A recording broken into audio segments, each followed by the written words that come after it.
ভারতের নোটবন্দি কবে হয়েছিল? ভারতের জাতীয় পাখি কি? নিউজের পর্দায় আজ কিন্তু আমি সরাসরি চলে এসেছি সেই 198তম সেই কালীবাড়ি নিস্তারিণী মায়ের মন্দিরে। আজ সরাসরি ভক্তরা এসছে আর আছে সেবকরা। আমরা তাদের থেকে শুনে নেব, জেনে নেব। সঙ্গে থাকুন, পাশে থাকুন। আর দেখতে হলে থাকতে হবে অল ইন্ডিয়ার পর্দা থেকে। আমি আচ্ছা, ভারতের নোটবন্দি কবে হয়েছিল? নোটবন্দি ভারতের নোটবন্দি নরেন্দ্র মোদীজি যে নোটবন্দি করেছিল 2018 সালে। আচ্ছা, ভারতের নোটবন্দি কবে হয়েছিল? ভারতের নোটবন্দি কবে, কোন সালে হয়েছিল? হ্যাঁ, মনে পড়ছে না। আচ্ছা আচ্ছা, ভারতের নোটবন্দি কবে হয়েছিল? ডেটটা আমার মনে পড়ছে না।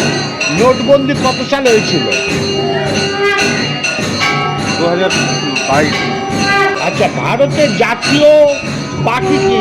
জাতীয় পাখি ময়ূর। ভারতের জাতীয় পাখি কি? মনে আচ্ছা, ভারতের জাতীয় পাখি কি? ময়ূর।